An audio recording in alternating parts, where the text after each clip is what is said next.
Alright guys, this Chatterbox Reviews coming at you guys with a tier list video ranking all the TV shows that I watched in 2025.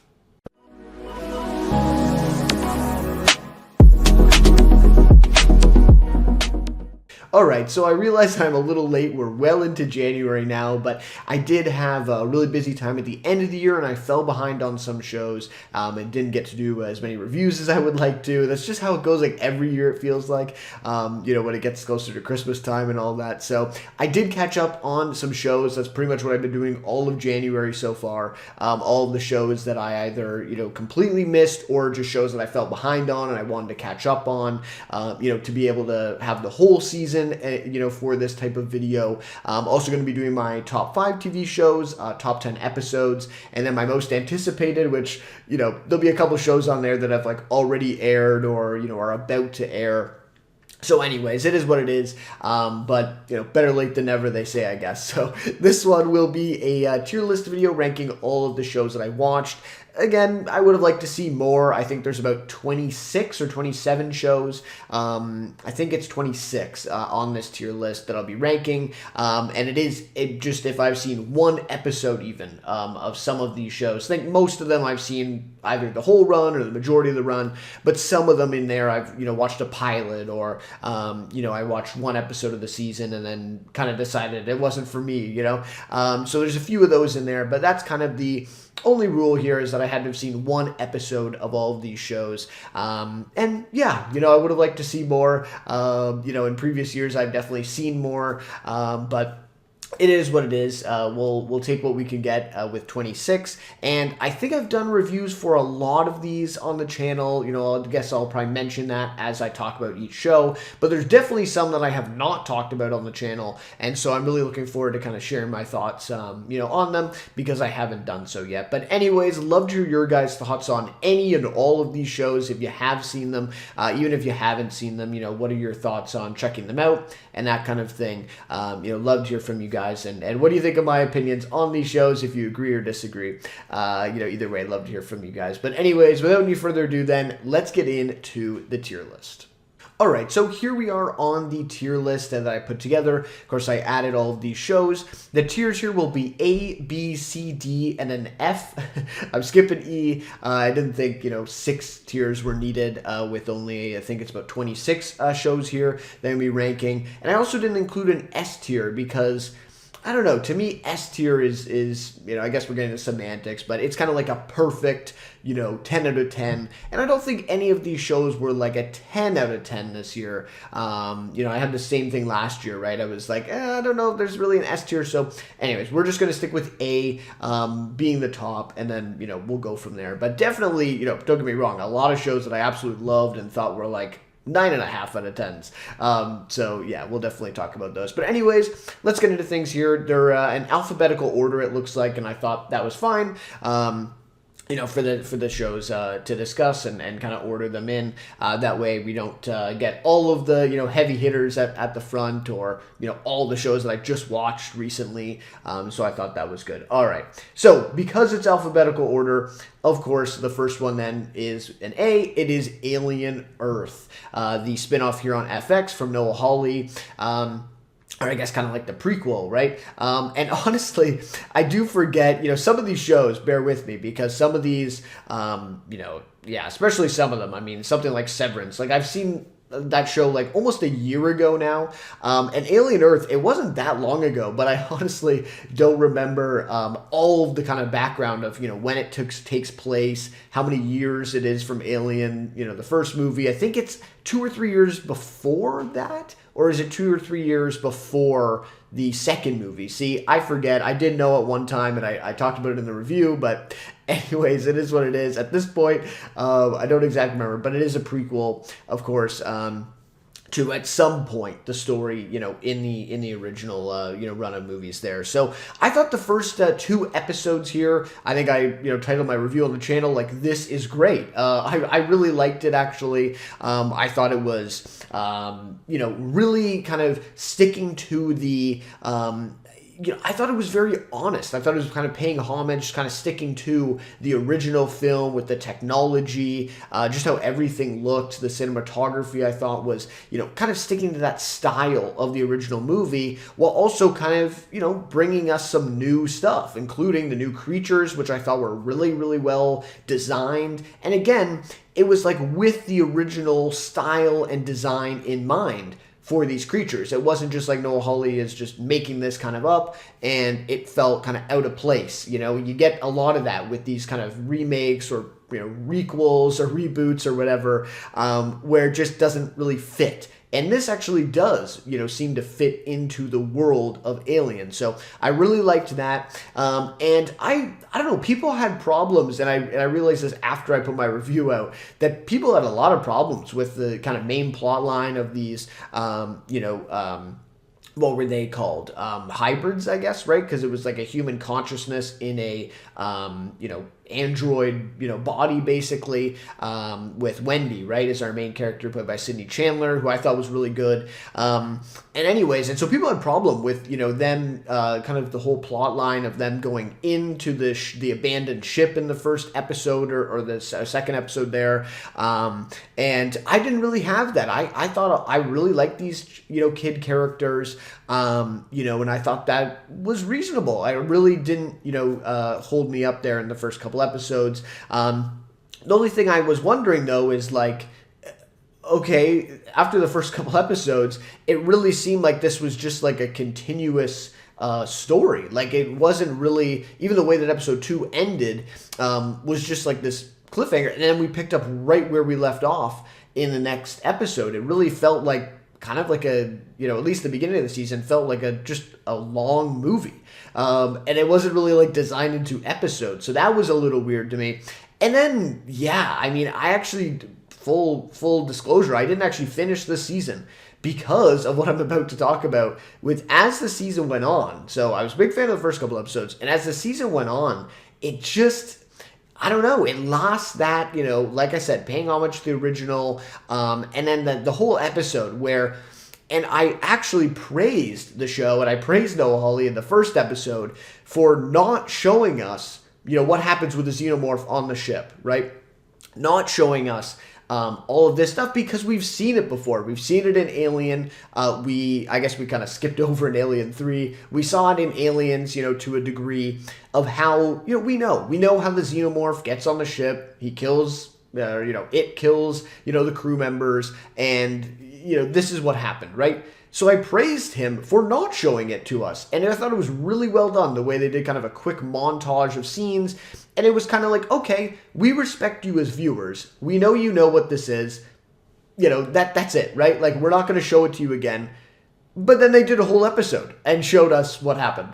So that, to me, that was like strike 1. And then maybe like the next episode after that was like strike 2 and 3. It just kind of went downhill, unfortunately. It's just, I don't know. Some of the characters kind of lost their muster to me. And the, Wendy and her brother, I don't understand why that meetup happened so early in episode, I think 2 it happens, right? So early to me. And I was thinking like, okay, the whole season plot is, going to be, how do they meet up? How do they connect? And them connecting and even like sharing that honesty with each other in episode 2 of like the twist that she is a hybrid. Crazy to me that they didn't, kind of prolong that or make that kind of the main core of the story of the season. And that, to me, just really faded really quick with that relationship. So anyways, all that being said, when season 2 comes around, I'm sure I'll return to it. And I think it's like just the last episode or last 2 episodes that I have to finish. So I'm sure I'll do that. But for right now, yeah, it just unfinished for now. So I'm thinking somewhere in the C tier, for Alien Earth. And this is one of my most anticipated shows of the year, too. So a little disappointing that it kind of fell off as it got going. But I think C, because I did really like the first 2 episodes. I thought it was really great. And I still really like some of the creature stuff. The eyeball creature is really cool. I'm really curious to see that, in the next season and more episodes. So, I think we'll stick it here for now. Yeah, I think C tier just because it kind of fell off, but I wouldn't put it in D. I don't think it's quite that low. All right, so next show is Chief of War. This was Jason Momoa's kind of star vehicle. He was really, really heavily involved in this. I want to say he directed episodes. I might be wrong on that, but he definitely wrote, produced, starred in, obviously, and was a big, kind of a big force in getting this greenlit to begin with, and actually, getting it on the airwaves, if you will, even though it's on Apple TV Plus, right? So I only watched, I think, the first 3 or 4 episodes of this one. I did not finish it, and it weirdly has not been renewed or canceled. And this show, I can't remember. I want to say August or something, or July it premiered. And to this day, I just looked into this last night. It has not been renewed or canceled. So kind of a strange thing there, but we'll have to see if it gets more episodes. Again, I'm not sure how it ends, so I'm not sure if it's a cliffhanger or not. But yeah, I really did like, the first couple episodes here. I was expecting a little bit more in terms of the action kind of set piece thing here. The trailers kind of teased a lot of that. And I was just expecting, I guess maybe my expectations were a little too high. I was expecting, this to be kind of the new Game of Thrones. I didn't think it'd be that good, but something along those lines of the kind of the big set pieces, those big action sequences, because there aren't many shows like that anymore. Shogun, a couple years ago, I guess, or was it last year?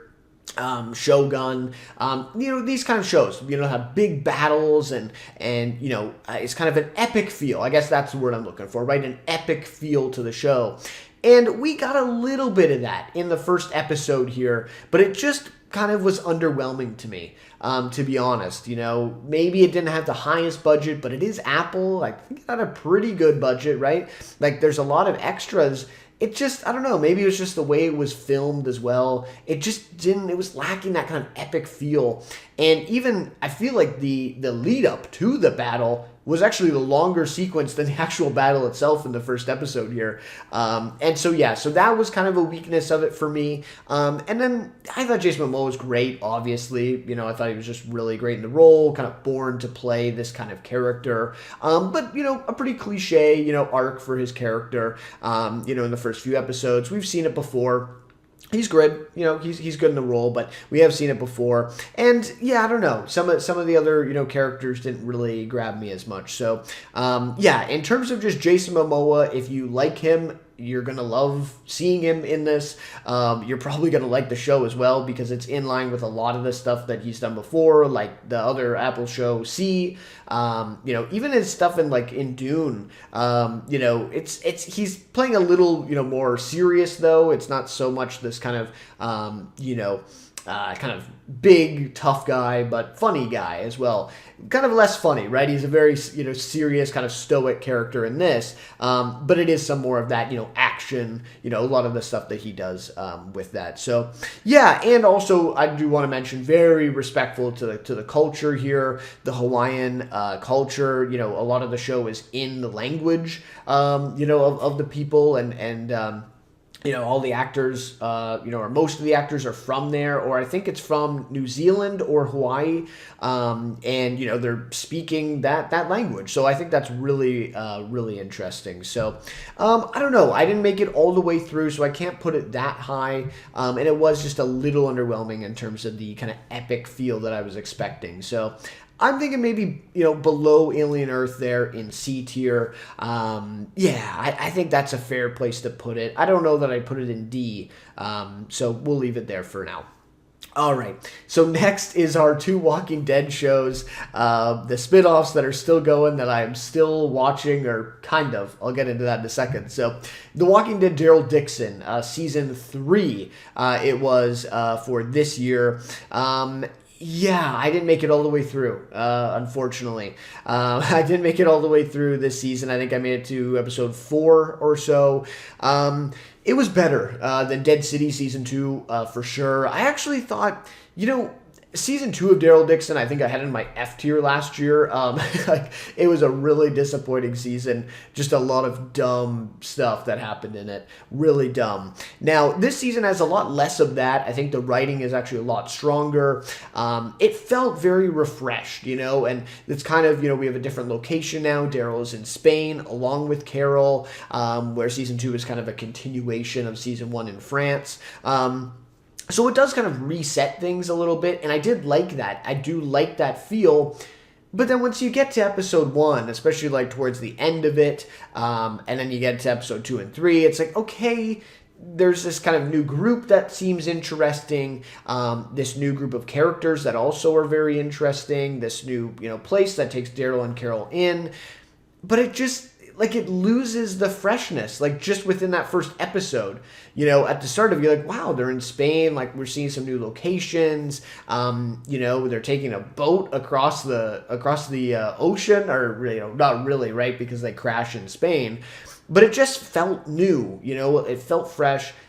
And then they just go right back into kind of retreading the same stuff, especially the ending of the first episode was like, yeah, I saw that from a mile away. I said that about 5 minutes into the episode once they meet this character, and I knew exactly what would happen to the character and how they would end up in the situation that they're in. Just so predictable. So it's just this like lack of ability to do anything new at this point, or something that like feels new at least, because obviously, they've done, what is it? I want to say like, is it now 200 episodes or getting close in the Walking Dead universe now, probably over that even.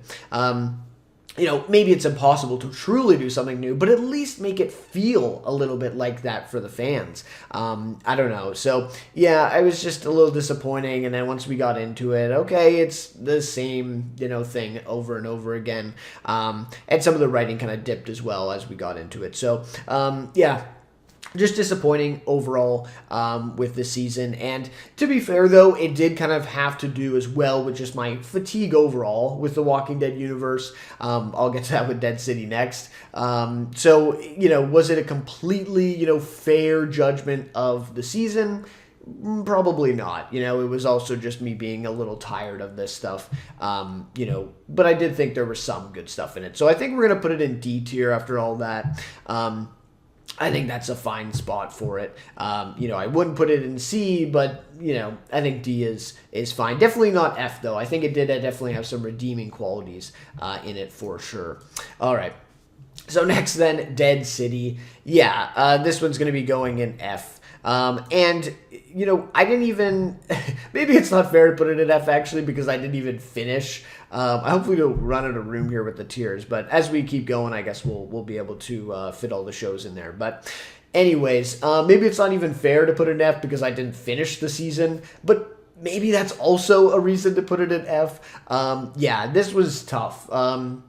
Season 2, and I think I said this on the channel, I'm actually really looking forward to season 2 of Dead City. Even more than Daryl Dixon season 3. I was really looking forward to this, and I don't even quite know why, but I just was. I was really anticipating this, and I watched the premiere, I think, the night of. I did my review for it too, and I was in on this.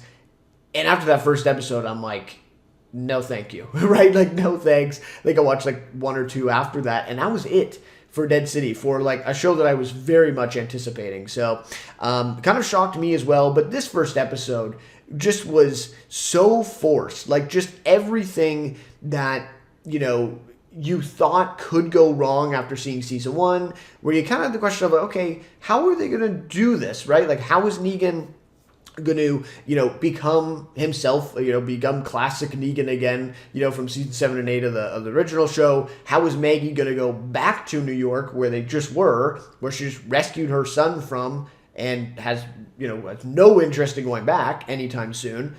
How are you going to get these two characters together then? How are they going to, reunite and fight, the bad guys, if you will, together again? So many questions, and the way that they answered all these questions was just the worst possible way, basically, that I could think of. It just felt so forced. The whole thing with Negan's storyline just is like, you think about it for a minute, maybe even 30 seconds, and you're like, wait, what? This makes no sense, right? And then the same thing with Maggie too. It's like, you think about how in the first episode, how they write it so that she has to go back to New York. It's like, what? Why?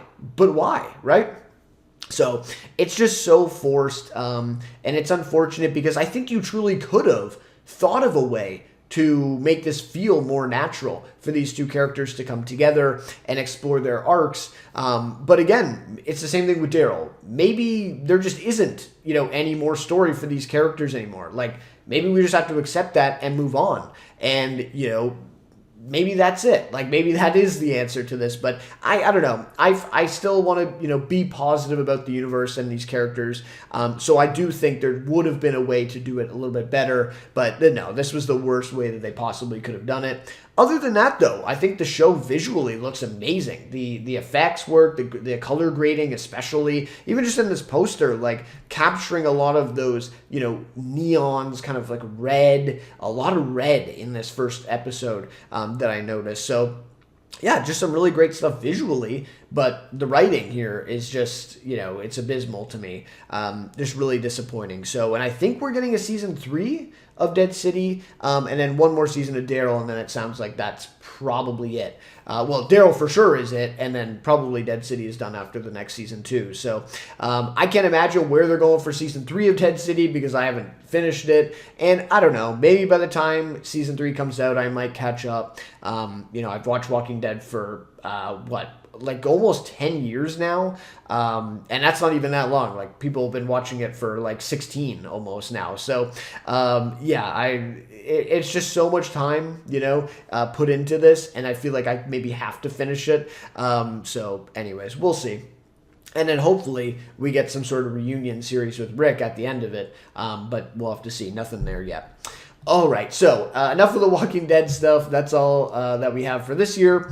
Let's move on to Death by Lightning. This was the Netflix miniseries, and this is one I really wish I talked about on the channel. I think I was like either recorded a review or like was just about to, and then something happened, or maybe it corrupted or something, and I didn't, put it on the channel. But I remember talking about this, or at least making notes for it at some point, because I really wanted to share my thoughts on it.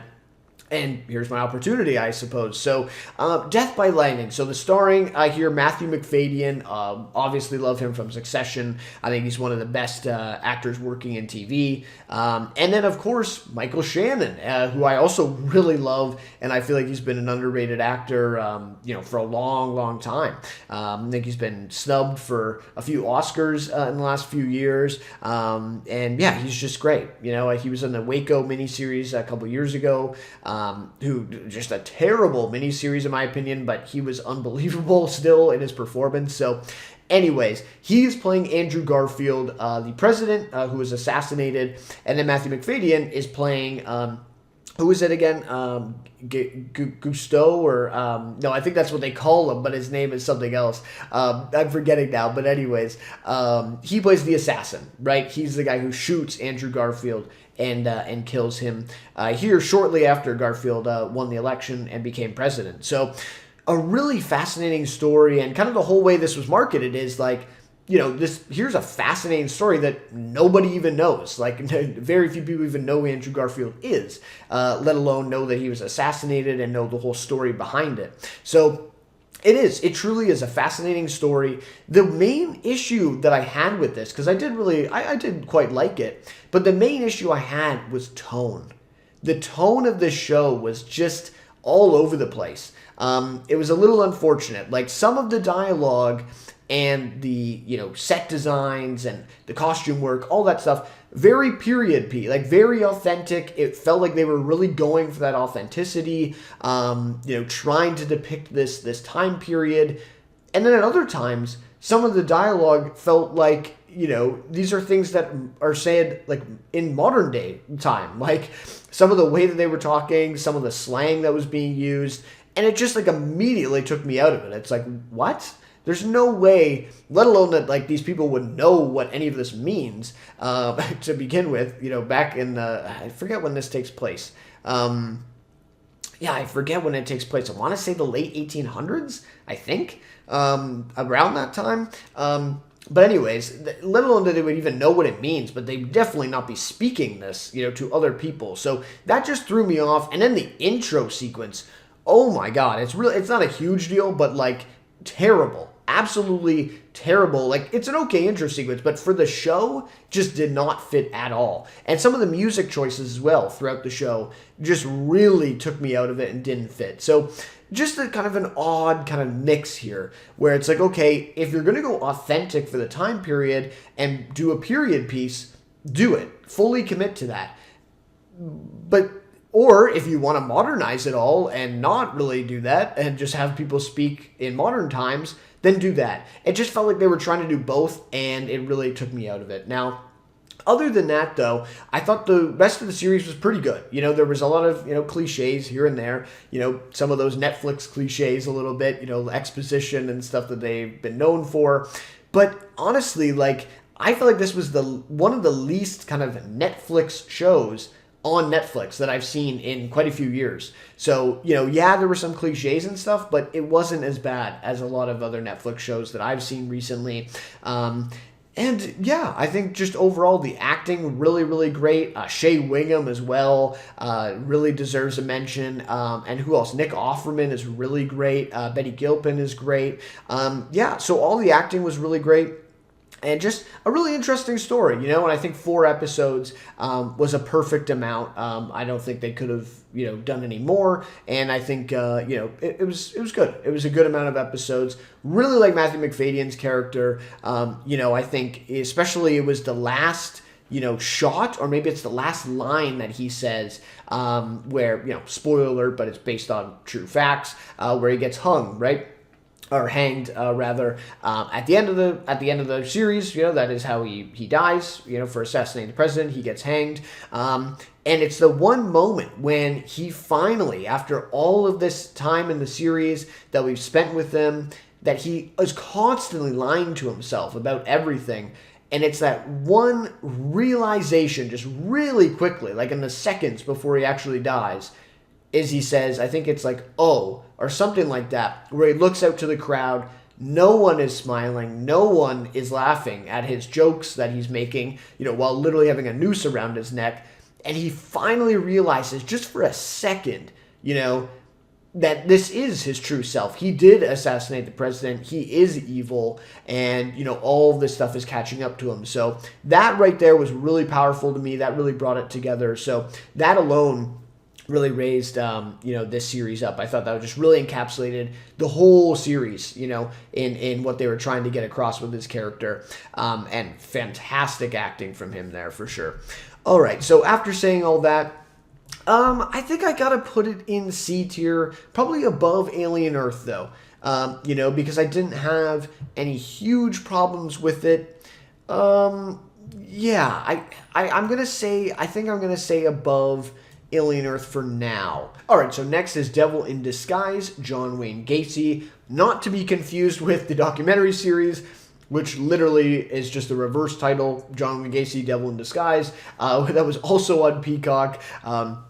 Very confusing title choice, but I did do a review for this series. I don't think I made it actually to the end of it, but it is one of those shows that, especially, the titles of the episodes is pretty clear.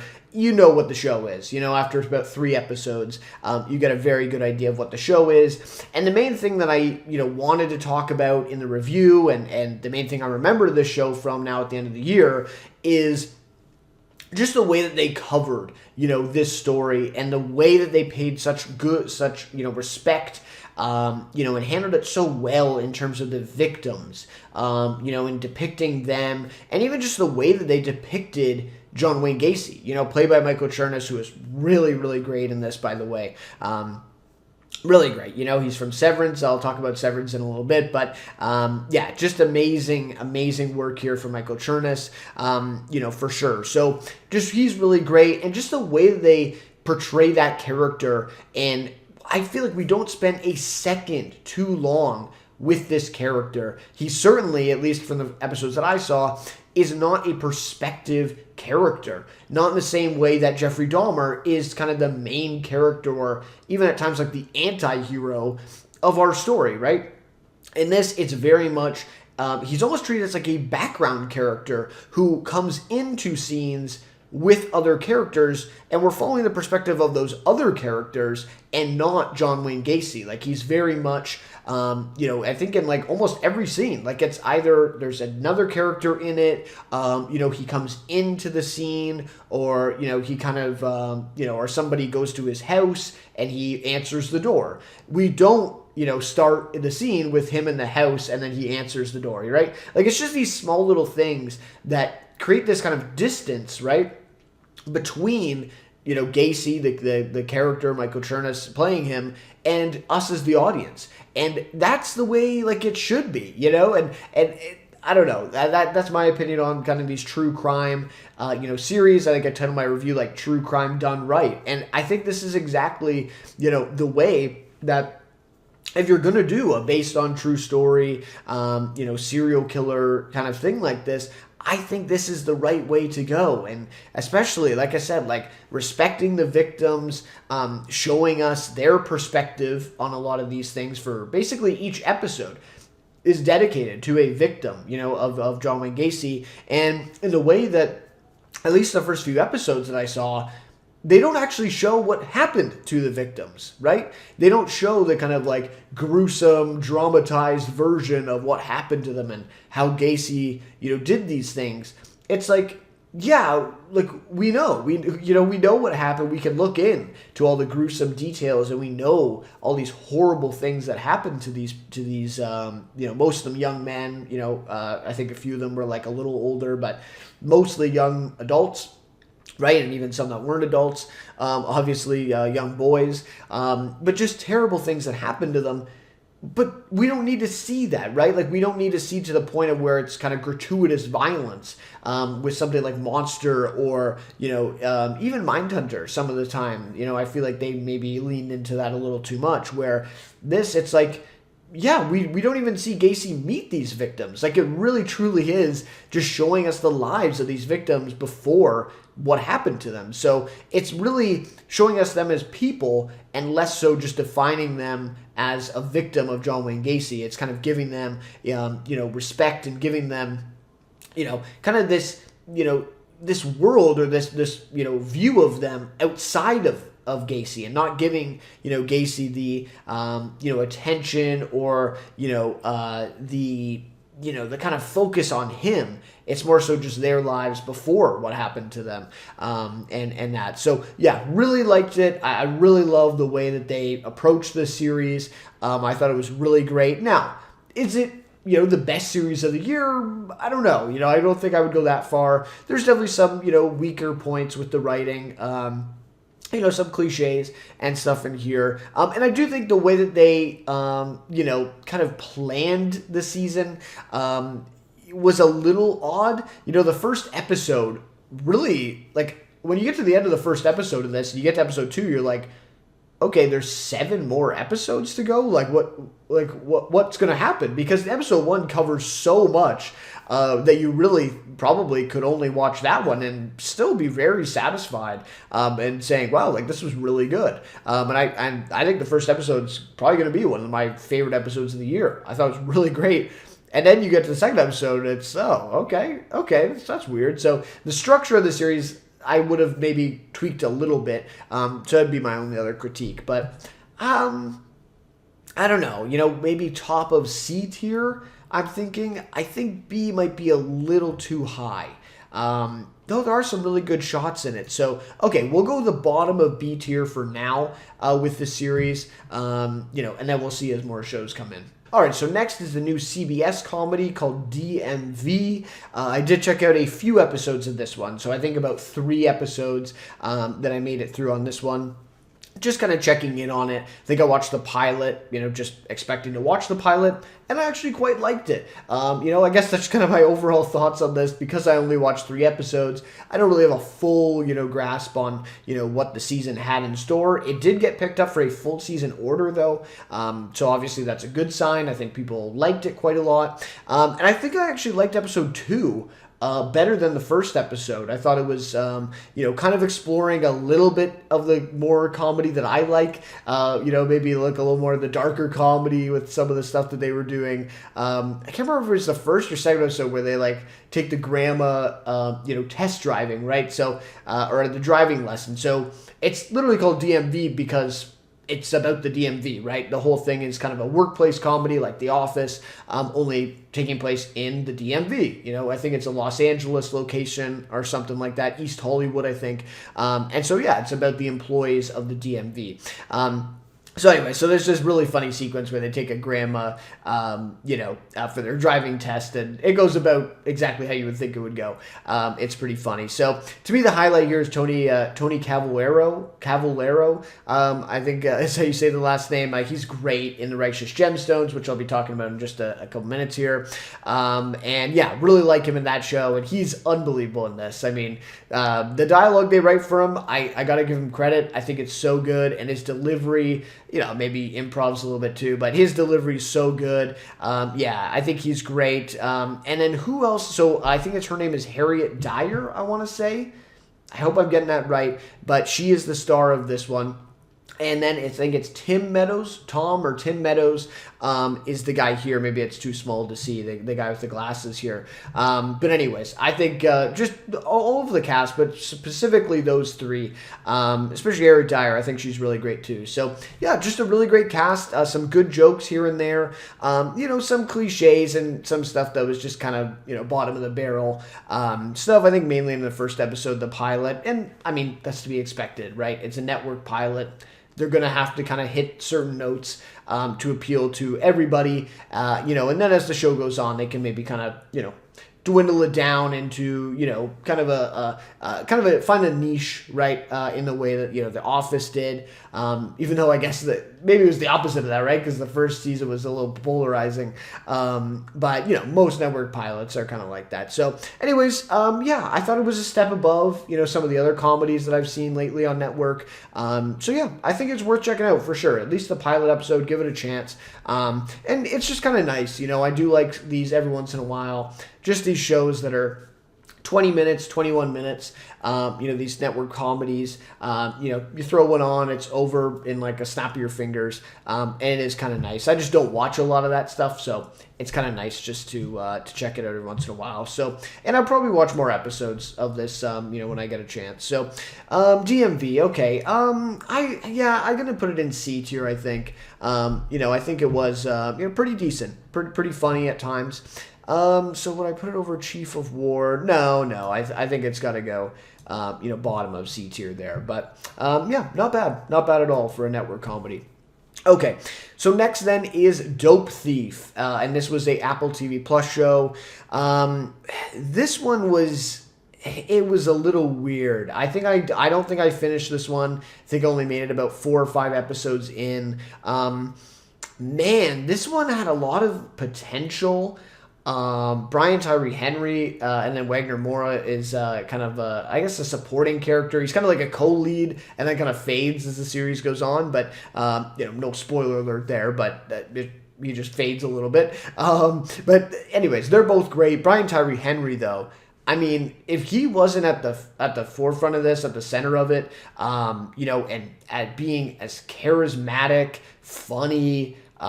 He nails the emotional moments too. Like, he is just so magnetic in the show. And without him, I don't know. I don't even know if I would have made it 4 or 5 episodes because, man, there are some like editing, mistakes here. I don't even know if it's like the editor's fault because looking into this, like some of this was shot during what was going on in like 2021 and 2020, I think. And then some of it was like more recently shot though. Like we have people wearing masks in some of these scenes, and the show came out in 2025. So I don't know, like just looking into this, it sounds like the production just was all over the place, just really chaotic. And obviously, I mean, you can see it. Like, I'm sorry, but I mean, it completely takes me out of it when the editing here is like one scene we're seeing of this, which was clearly shot, after the fact, to kind of make up for a gap of like missing footage or something. And then the next scene plays out, and it doesn't even make sense. It doesn't even coordinate with the scene that we just saw before. So yeah, I mean that. I'm sorry, like that just took me out of it. To me, if we're gonna be watching a show in 2025, on Apple TV Plus, like I can't do it. I can't keep up with the show. If there's going to be stuff like that, I've seen some of that stuff like with Showtime. I know they're kind of notorious for that. I know with Yellow Jackets. I remember Your Honor with Bryan Cranston. They have some stuff like that, where there's an editing thing and it's like kind of takes me out of it. But there was just too many. There's just too many. But like I said, Brian Tyree Henry is unbelievable in this. I also just I don't understand the direction they took with this show. The synopsis is two guys dressed as DEA agents. They, rob these kind of houses, these drug houses, and they make a pretty good living off it. And the whole point of it is that they rob these kind of low-level drug dealers that can't go to the cops, obviously, and say that they got robbed. And so they make out pretty well, right? Like, they really can't get caught by the cops. These low-level drug dealers, so they don't have to really worry about any blowback. And that's kind of what they do. But, of course, the main premise of this is that they basically robbed the wrong guys. They robbed this, what they think is low level, and it turns out to be like a massive connected, group of these people who are also like connected with the cops and everything. So it's just the whole thing. And honestly, like when you hear that, and when I read the synopsis of it, and even hearing Brian Tyree Henry was in it, I was like, okay, so this is going like kind of in the comedic direction. Like this is going to be a drama comedy, right? Or a dramedy. No, it's not that though. Like it's not that. Like they really don't play up at like any of the comedy really at times. So that to me was just a weird direction. I know it's based off the novel, which I think is also a serious thing. And again, I just don't like this premise to me. It like sounds hilarious. Hilarious. I think there's so much comedy to be mined from it. But anyways, this is the direction they took. The editing errors and that kind of stuff took me out of it. Sorry. Some of it was pretty good, though, and Brian Tyree Henry was great. But, I think I'm going to put it in D tier. I think I put it above Daryl Dixon. Yeah, probably above Daryl Dixon. But, yeah, I'm sorry. I can't put it any higher than the D tier there. All right. So then next is Duster, and this one was starring Josh Holloway, kind of his big return, I would say. He had the show Colony, and what else? Of course, Lost, right? That's the other show that he had. Of course, Lost, right, was this big one, and then he had Colony for a few years there with Sarah Wayne Callies. I think that was on USA Network, I want to say. So anyways, his kind of return, this is from J.J. Abrams. I think it's like his first writing credit on this pilot since Star Wars in 2019. Like, how insane is that? Like, he's produced stuff and everything, but he hasn't written something. He doesn't have a writing credit on a script since 2019. So really fascinating to see this. Unfortunately, it got canceled after this first season, and apparently, I didn't even know this when I watched the show, but now looking back on it, apparently the development was like just completely chaotic. They almost just completely canned the show, and I think it was filmed like years ago, or a couple years ago.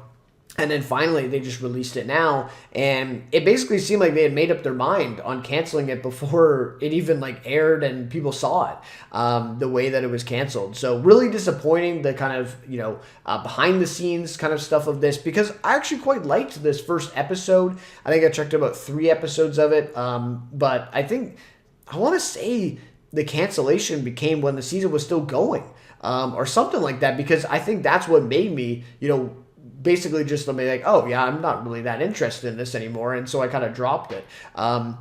Or at least it came like, towards maybe the end of it, and I was like behind on a few episodes, and I'm like, okay, I'm just not going to catch up now. That's probably exactly what happened, actually. But anyways, I like this first episode. I think Keith David kind of plays the villain too. I think he's great. So yeah, I just, I liked it. It's kind of a good period piece. It had that kind of retro feel, and Josh Holloway kind of playing this kind of macho guy. It was really kind of a, capturing kind of some of those older shows, that you don't see as much on modern TV, and those types of characters, that Josh Holloway was playing. It was cool, and the style of it was really cool. We had some great, like, kind of, racing action sequences and stuff. So, was it, the most original thing ever? No, it was an original story, at least. You got to give him credit for that. But yeah, was there some cliches and stuff like this? Yes. But I quite liked it. I thought it had potential. I did hear that, the kind of mystery kind of, is a little rocky as the season goes on. So I can't speak to that, but that's just kind of what I heard about it as well. But anyways, with this one, I haven't seen that much of it, so I can't put it that high. But I'm thinking somewhere in C tier here, maybe above, DMV maybe? Duster, yeah, okay, so let's do that. Or maybe, do I put it above Chief of War even? Yeah, okay, we'll leave it there. We'll leave it there in C tier. I think that's fair. All right. So the first one that I think we're going to be putting in A tier here, that is the Righteous Gemstone Season 4. So having said that, I think this season is the weakest of the 4 seasons of Gemstones. Now, that bar is unbelievably high. I mean, Gemstones has been, I think, like my number 2 show, like all those 3 years that it aired. I think so, right? Or no, the first season was a little lower than that. But yeah, I mean, Danny McBride, HBO. I love Eastbound and Down. I love Vice Principals and Gemstones. It might be, I don't know, it's close. I think Eastbound and Down and Gemstones are really close there for my favorite shows of his. But anyways, the weakest season, I think this one, some really strong points to it, don't get me wrong. The first episode with Bradley Cooper specifically, I absolutely loved. One of my favorite episodes of the year. But yeah, just the in terms of the plot mainly, there were still some great sequences, some really great comedy. It was just the plot here. For Danny McBride and for his shows, he is so good at, structuring these seasons, plotting everything out, having these characters kind of develop and the arcs all coming together at the end of the season. And the season just kind of felt a little aimless at times. We had, one episode here where pretty much like nothing was accomplished or nothing really happened, with these characters. They didn't really go on any type of arc.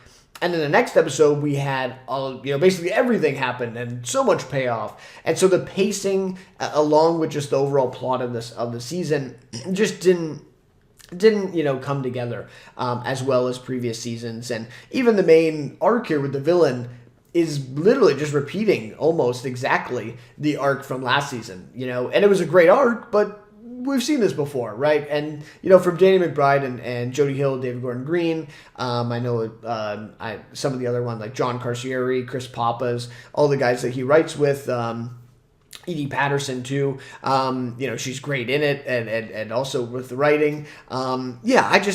I've seen better from them, right? The bar is so high, and so when they kind of come in below that and miss it a little bit, you can see it. But yeah, I absolutely love this season of Gemstones. Just another great one, and definitely one of my favorite comedies of the year. So, you know what? Having said that, with saying it's the weakest season so far, I might put it in the B tier. I might put it top of B for now. Just for now. Maybe I might move it up to A if we don't have a lot of shows in there. But definitely one of my favorite shows of the year for sure. But yeah, a little bit weaker in terms of Gemstones. All right, so next then is Hacks Season 4. And this is one that I did definitely want to catch up on in the last couple weeks, that I definitely fell behind on. I think I watched the first 2 episodes when they premiered, and then nothing since then, and just fell behind on it. So Hacks Season 4, I don't know, is this the best season of Hacks? I'm not sure. I really love Season 2. Of Hacks. I think that's still my favorite season, but this was a really good season of television, like really good. The only thing that would make it, not my favorite season is the ending here. I thought episode 9 and 10, and I felt this way with season 3 as well. I thought season 3 was pretty good, almost great. And then that finale just was a little disappointing to me. I do feel like they sometimes struggle with the kind of more dramatic, emotional, moments and kind of, coming to an end of these seasons and really trying to like bring all the emotions and all the dramatic, stuff of the season together. And kind of, build up this cliffhanger and this kind of thing, which they do in episode 9 this season. And episode 10, I wasn't a fan, too much of that episode. The last few minutes are great, of course, and they set up a really great thing for season 5, but I don't know, like it was just a little disappointing. I felt like the season really should have been 9 episodes, and then maybe episode 10 was like the premiere of next season. It just felt like kind of loose hanging, thing at the very end that we didn't necessarily need to see. So, overall, though, really great comedy this season. I think Hannah Einbinder was at her best. This is the best we've seen from her. She won the Emmy for this season. I think deservedly so. Jean Smart's great, but she's been great all the time. But yeah, I just think Hannah Einbinder is on another level, and she was just unbelievable in this season. Just really some great moments. So, I just, I really liked this season. I also feel like it was maybe the most consistent season out of any of them. Did it have, the highs or, specific episodes like season 3 or, season 2, I really like some of the episodes in there? I wouldn't say so, but I couldn't think of one episode that I didn't like or that I thought was like a little weak. Maybe the finale, but even then, like I still liked parts of it. Whereas in previous seasons, like season 1 and season 3 even, there were episodes in there where I was like, okay, kind of looking at my phone and, kind of waiting for the episode to end. None of that this season. I just really liked it. Also love the setting of LA. Really cool. All the stuff that they did and, all the kind of background shots that they got, bringing these characters to real places and really using LA and using Hollywood as this backdrop to the story. I thought I really loved it. So, I got to put this one pretty high. I would put it probably below Gemstones, but definitely above Devil in Disguise. So, we're going to put it in B tier there. Yeah, really great season of Hacks. And honestly, I thought this was the last season until I just in the last month or so, saw that they're actually getting a season 5, which is really awesome. I'm looking forward to it. I'm looking forward to what they'll do with it. All right, so next is The Hunting Party, and this was on NBC, I believe. I think it was NBC. And this is, what's her name again? Melissa Roxburgh, I believe, is the star of this one. There's a couple other cast members that I also knew that were in this show, but I'm forgetting now. Anyways, I wanted to check this one out. I want to, still keep, in line with network, check out at least a couple pilots a year for new shows. I guess I met that quota this year, right? And then we also have shifting gears too later. So 2 or 3, shows each year from network that I still, want to check out. I want to see what they're offering. Now, The Hunting Party, I think I did a review for the pilot, and that is all I watched, by the way. It was just the pilot here. I actually quite liked this. I think I did my review, and then afterwards I kind of looked, and I'm like, people hate this? Like, why do people hate this show? And I got a season 2 now, and I think it's still going, with season 2 right now as we speak. I think it's airing. So clearly some people like it, but yeah, I was shocked to see actually some people hating on this show because for a network pilot, okay, if you compare it to a lot of the other shows that I watched this year, yeah, it's not going to be that good, and I'm not going to put it that high on this tier list. But for a network pilot, I thought this was just really a creative way.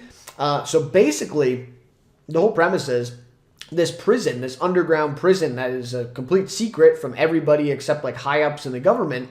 It's the worst of the worst, right? It's the serial killers, the terrorists, all the people that, we basically want to lock up for life.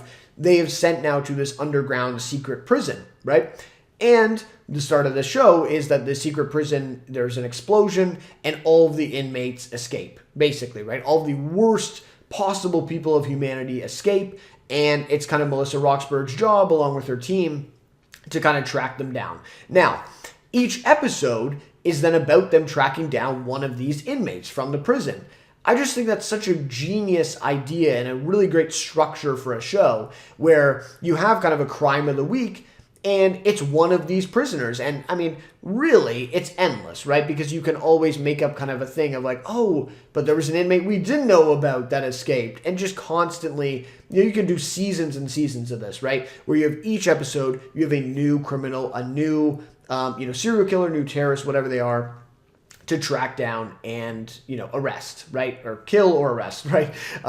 So I don't know. I thought that was fascinating. And then they also, in the pilot, kind of bake in this kind of conspiracy plot of how the explosion happened, which I thought was also just a really interesting way to kind of introduce that kind of B plot for the show that we're going to keep in the background while we also have this crime of the week going on in the foreground of each episode. So in terms of just like a structural thing of just looking at, kind of analyzing, the way that they wrote this and the way that they, came up with this idea for the show, I think it's great. I think it's a really great idea. I think it's really creative, especially like in terms of what we have on network now. Like every other show is the Chicago Fire, Chicago PD, what do they have? Like Boston Blue, which is just a Blue Blood spinoff, like Law and Order, like it's kind of refreshing to see a more kind of creative, show like this. So I don't know. To me, I thought it was pretty creative. The execution here, yeah, is it the best?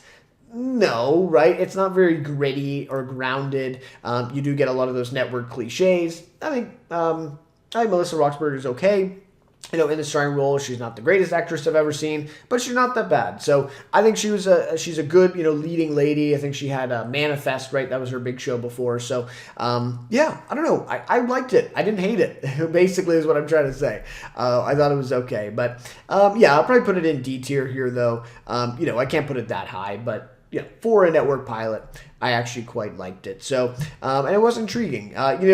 Did I watch more episodes of it? No. So I guess we can't put it too high, right? Okay, so I'll put it in D tier. I think it was just the one episode I watched, so I can't put it too high. I think, unfortunately, I think I'm going to have to put it bottom of D tier. Although Dope Thief it had its moments. Daryl Dixon also kind of had its moments at the beginning. Yeah, okay. I think we'll put it right here. I think we'll put it above Daryl Dixon. All right, so next then we have Long Bright River.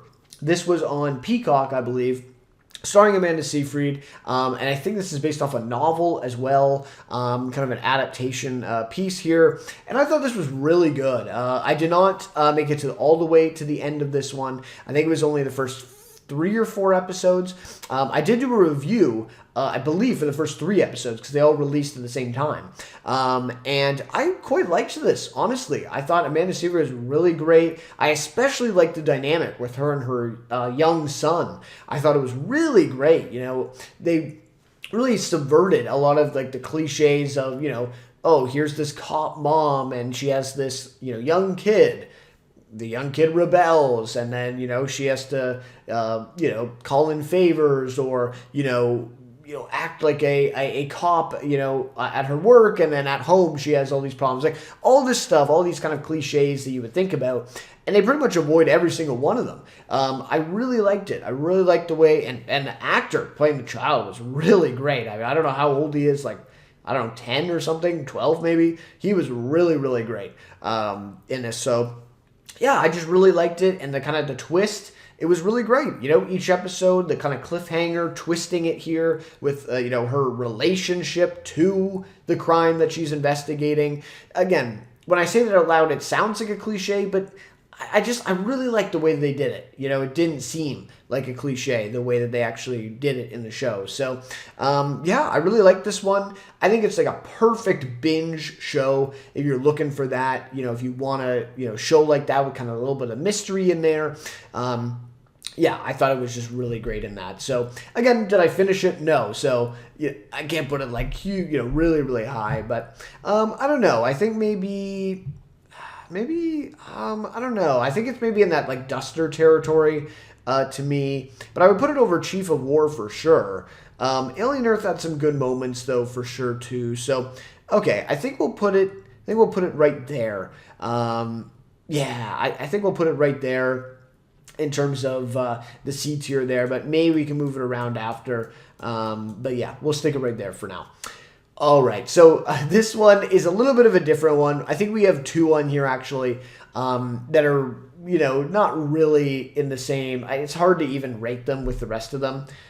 But yeah, this is Mr. Scorsese. So this is a documentary, and so is this one here that I'll talk about in a second. But yeah, Mr. Scorsese documentary on Apple TV Plus. I believe this was originally thought of to accompany. What is it? I guess Killers of the Flower Moon, right? I think that was, yeah, that's his most recent film, and that was on Apple TV Plus. So I think the idea, like when this first was announced, is that it would accompany Killers of the Flower Moon on Apple TV Plus, unless I'm forgetting something that he's done recently. But anyways, but yeah, so it's basically kind of a companion to kind of show, okay, he's had this amazing career. Killers of the Flower Moon kind of has topped it all off, and now kind of here's this documentary about his life. Now, I'm not sure why it came out like 2 years later after that movie. I think it was originally supposed to come out earlier. But anyways, all that aside, this is an amazing documentary. Like, just watching this, like, this is A tier for sure. Like, just a really, really great job that they did with it. Just so inspiring. You know, even if, you know, for me, that's interested in film and maybe eventually making films myself, but just in general, like, it's just such an inspiring story that they tell. And it's not, and even though he's like, I think producing this, I mean, he's like interviewed in it, like, he's very much involved with this documentary. But it's not that, like, there are definitely some negative things that are said about him, you know, by others in the documentary, and just himself even. Like, he's very honest here. And so when I say inspiring, it's not like, oh, you know, he came from nothing and he was just a good guy and, you know, he just, along with his talent, you know, made it, right? And that means you can make it, even if you're, you know, in his shoes. Like, it is like that because, of course, he did make it. He's one of the most successful filmmakers of all time, right? Or American filmmakers of all time, at least. But it definitely shows, like, yeah, he had a bit of luck at times. He really fucked up at times, you know, and, like, you know, basically kind of like, you know, his whole career was in the dumps. Right, you know, went to shit, you know, multiple times, and then he made a return, right, and he was able to get back. So there's just so many things in it, you know, beyond filmmaking that were just really inspiring. And of course, if you know you've seen a lot of his movies, they cover basically each of his big films, and he talks about them, the production of them, also kind of the reception of them, and how much that affected his career for so many years. He would make, you know, Taxi Driver, and then, you know, the next two movies would just absolutely bomb, and nobody wanted anything to do with them, even though he had made Taxi Driver. I can't remember some of the other films, like King of Comedy, same thing. You know, some of these more like controversial films that he made too, like the media, you know, coverage of him, you know, making him out to be, you know, this, you know, controversial, you know, figure that didn't deserve a platform, shouldn't even have been able to make films. Like, all this stuff that he went through, and to be able to return each time and make more films, was just a miracle in itself. So, yeah, just a really fascinating, but again, like, it wasn't just, oh, he was a victim and all this stuff. Like, no, it also shows that he was, you know, a little vindictive. You know, he did a lot of drugs for a period of time that really messed up his creative abilities, and some of his films suffered as a result. Like, it really just is such a complete picture of his life and his career. So, yeah, I didn't think I would talk this much about it, but absolutely love this documentary. Honestly, one of my favorite shows of the year, but it's a little hard to compare to some of these other scripted ones. All right, so next then is probably my favorite show of the year, and that is Pluribus. So this is, if we can get it to move here, this is easily top of number one show of the year for me. So Vince Gilligan does it again. Now, do I think this is a 10 out of 10? No. I don't think it is. I think it's probably about a 9 or a 9.5 out of 10 this first season. I did a review for the first couple episodes, absolutely blown away. Specifically the first episode, like, just like jaw on the floor for about half the runtime of the episode, of like how impressive this was, just so caught up in it, so immersed in what was happening on the screen. And Vince Gilligan is just, I mean, he's just amazing. And it has all of the Vince Gilligan isms, right, of Breaking Bad that we saw, even a lot of Better Call Saul that he was involved in, and even afterwards, you know, he has some of the same writers, right? Gordon Smith is here. Who else was involved with Breaking Bad and Better Call Saul that was also here? There was a few other ones. I want to say, I'm forgetting now her name, but anyways, there were some writers from Better Call Saul that come aboard here, and Breaking Bad. But anyways, so there's some of the same writers, so of course you're gonna get those kind of Breaking Bad or Better Call Saul, what I like to call the Vince Gilligan isms, and that's just in the style, the writing. I mean, just the first episode and all 9 episodes, show don't tell. I mean, how many shows do this nowadays on TV? Like, it is astounding. While watching this show, like, realizing how many shows do not do this anymore. And that's what made Breaking Bad and Better Call Saul so great and so enthralling, is show don't tell. Like, it is unbelievable what they do in Pluribus. The amount of dialogue, like in this, especially the first episode, or I think maybe the second episode as well, maybe mainly the second episode, there is like very little dialogue at all. And some of these, I think it was like episode 8, towards the end of the season as well, or episode 7 maybe, the episode called The Gap, I think it's called, where like, I mean, there's got to be less than, I want to say 20? Less than 20 lines of dialogue maybe, in like a 45, 50-minute runtime of an episode. I mean, where are you seeing that on TV these days? Like, it's just, it's truly unmatched. I just absolutely love it. It's so great, to see this kind of thing and to see Vince Gilligan have a chance, obviously, to do this again. Now, the only thing that doesn't make it a 10 out of 10 is the whole first season here really feels more like a prologue to what the show is actually going to be. That's kind of the way I came out of it. It's like, was there anything bad or things that I could critique about the season? Outside of like the 1 or 2 visual effect shots that were pretty bad, to be honest. Like, as an Apple show, they did kind of stick out to me. But other than those, in terms of the writing, directing, acting, everything that like really matters, I don't know that I could think of one bad thing in this season, really.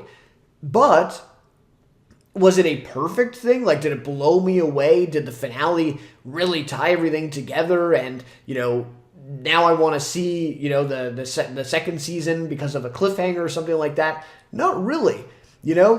Was it bad? No. Was it, perfect? No. So that's kind of how I felt about it. It just felt like more of a prologue and just basically setting up the story to then what we're actually going to see going forward in season 2, for sure. And I think Vince has said, no more than 4 seasons, but, maybe 4. So we'll see. We'll see how many seasons they do end up going for, with the show. But yeah, that's just kind of how it felt. It felt like a really, really good prologue to what the show is actually going to be going forward.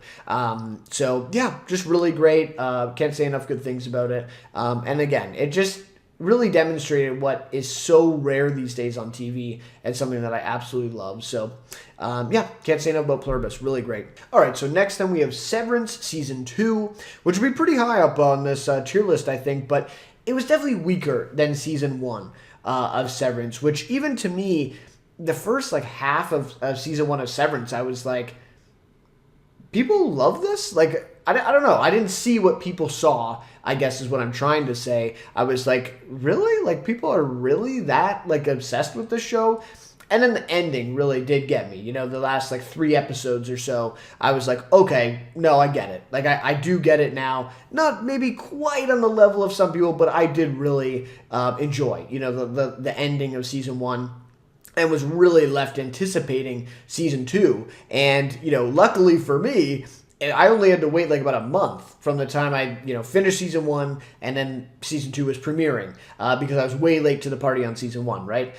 So for me, it wasn't too bad, but for some people, it was like 3 years that they had to wait or 2.5. Crazy after that finale for Season 1. But yeah, it was just weaker than Season 1. I think, it's pretty clear, especially by the end of the season, that Dan Erickson, I gotta give him all the credit in the world, but it just doesn't seem like he knows, or, Ben Stiller too, obviously the whole writing team, but him as the creator, I don't know that he has completely mapped out the story here. I do think, especially the way that the finale ended, And don't get me wrong, like there's room for season 3. I'll be there when it premieres. I'm looking forward to it. I just think there's, from where we were in season 1, I think there was some more potential here to be mined for season 2. And I was a little disappointed at some of the answers that we were starting to get to some of these big questions that they had set up. So that to me was a little telling, and especially telling of how the future seasons are going to go. I know as well they swapped out the entire writer's room in between seasons here for season 2 and 3, which is strange. On a show that successful, to swap out the entire writing room, except for, I guess, Erickson and Stiller. But now I think it's also been announced that Ben Stiller's not going to be involved with season 3 that much. Or at least maybe he's not directing or something like that. So I don't know. I'm not sure about the future of this show. But anyway, season 2, a little weaker than season 1. Had amazing moments, though. I just think the production design, the costumes, the acting, just all the kind of Lumen-isms, right, and the kind of comedic thing of this is just on full display. Maybe even better than season 1, honestly.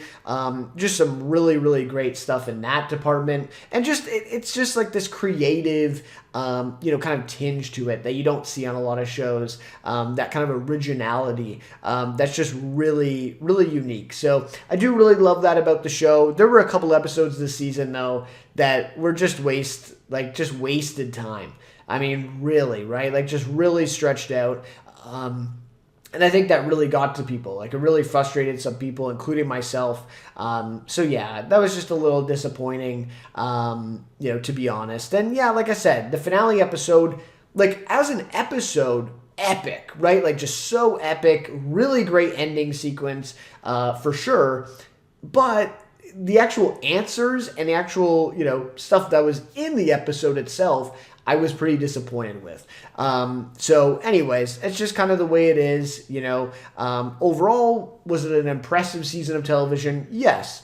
Did it live up to the hype or to the potential of, what season 1 kind of promised? No, I don't think so. So, in my opinion, still one of the best seasons of TV, though, of this year. I that's for sure. But yeah, I wouldn't put it in my top 5, I don't think, right? So, I think I'd have to put it below, probably below Gemstones, I think above Hacks, though. I think above Hacks season 4, even though I did really like it. But yeah, some of the stuff in season 2 was really great. So yeah, I think we'll put it there. I mean, I always take dramas over comedies too. That's just kind of my thing. So yeah, I think we'll put Severance up there. I think I put it below Gemstone still. Okay, so the next one here is just kind of a fun one, honestly. It's Shifting Gears, the show with Tim Allen and Kat Dennings. This show, yeah, I think I checked out 2 or 3 episodes of the first season. I know the second season, I think, is currently airing now. But yeah, this show is caught on. I think some people like it. I was a little bit surprised because I fully expected this show to be, I fully expected the show to be one of 2 things. One was it was just going to be a complete Tim Allen fest, right? And him doing the kind of, the kind of dad-isms of the kind of boomer dad thing, right? Because the whole show is Kat Dennings is his daughter. They've been estranged for years. And of course, she has to move back in with them because she gets a divorce and she brings her 2 kids with her to his house. And he owns an auto repair shop, right? Or an auto body shop. So that's why we get the gears in there. And then, of course, she has to come back to the shop and work for him, to I guess, kind of pay rent to him, I guess, to live in his house now. So they have to work together, they have to live together, and they've been estranged for years, right? So this is the concept. And so to me, one of 2 things was, okay, it's a Tim Allen, kind of boomer dad thing, right? Where it's kind of like a he told you so, he's always right, because he's a boomer and he knows best and he's going to teach his, daughter and, her, young kids. I think the one is 13, the other is 10, right? I thought for sure that's exactly what the show is going to be. Or number 2 was going to be, okay, Tim Allen's a boomer. He doesn't, he can't relate to these kids and he's out of touch. and they're just basically the whole comedy is them just going to be making fun of him. So I thought it was going to be either of these two, and I was actually very shocked that they actually balance it pretty well in terms of the comedy. Like, it actually, of course, it leans into both of these angles, but I feel like it does it kind of equally. It doesn't lean into full, like, Tim Allen, kind of annoying, like, cliches. And it also doesn't lean into too much of the kind of Gen X, like, modern stuff either. It really is kind of blending both. So in that way, I think, again, talking about network appealing to everybody, yeah, I guess it does. Maybe would there be kind of more of a niche? Obviously, fans of Tim Allen would probably want the boomer side of things, and then maybe fans of Kat Dennings or maybe just modern fans of network would like the other approach, and maybe them doing both kind of alienates, both audiences, whatever. I thought it was okay. So definitely I would take DMV over it. I think it's just more creative, more funny. I hate to admit it, but I did get a couple laughs from the first few episodes of Shifting Gears, though. So, yeah, I don't know. Where would I put it? It's definitely below DMV. So, and I can't with a good conscience put over Dope Thief, right? Even The Hunting Party I thought was better. Daryl Dix, I don't know. Would I put it in F, though? I feel like it was a little better than F. So, I don't know. We'll put it at the bottom of D tier, I think. Like I said, it could have went in either of those directions, and it didn't. So I think I have to give it some credit. So we'll put it at the bottom of D tier for now. All right.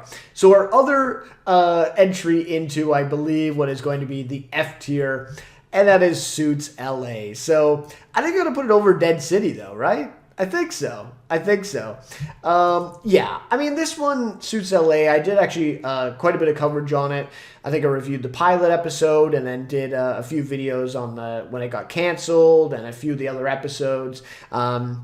And heard from a lot of people, actually, a lot of comments on some of those videos. So, yeah, I had a lot of great discussion on this show this year, actually. So, yeah, I mean, this one, to me, it was doomed from the start. I mean, so a little bit of the background is Aaron Korsh, the creator of the original series Suits, was basically trying to get a new show greenlit about, talent agents in LA, right? That was the original pitch. And NBC Universal went back to him and said, no, Suits is actually really popular. I think it was literally the #1 show on Netflix about a year or two ago, right? And they're like, no, we want something with Suits.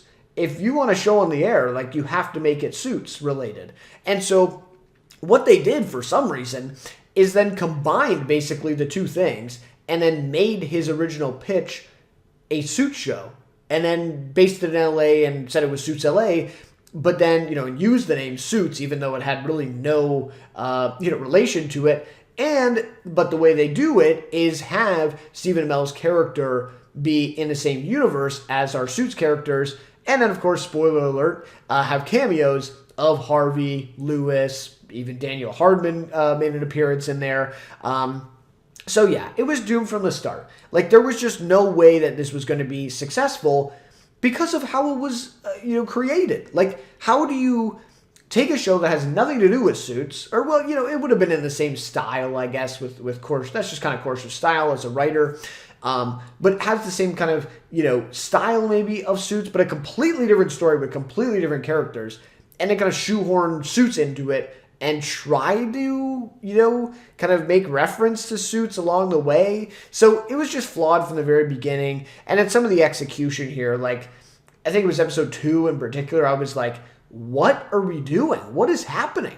Like, and Aaron Korsh wrote that episode. I don't know. I don't understand how, like, some of the writing here was just abysmal at times. Like, I don't know. I don't know how it happened because you did not see, Suits had its shortcomings at times throughout the, 8 seasons or 9 seasons it had, but not this bad. So, yeah, I'm not sure what happened here. I do think Stephen Amell was pretty charismatic. I like Stephen Amell quite a lot, as an actor. And I thought he was pretty good in this. I also thought, what was her name? I can't remember, but the girl here, I can't remember her name right now, the actress's name, but actually she was pretty great.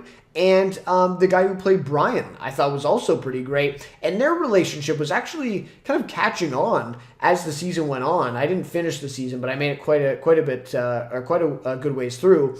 And I thought their relationship was actually kind of catching on, but it was just too late. Like, this show needed to be successful from the very beginning, and it was doomed from the very beginning. So, yeah, I don't know. And then NBC Universal canceled it. Crazy.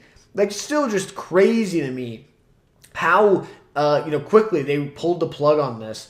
Having, Suits be this massive show. It's number one on Netflix. And to fumble this that much, that, first of all, like I said, you created a show that was doomed to fail because of how it was conceived.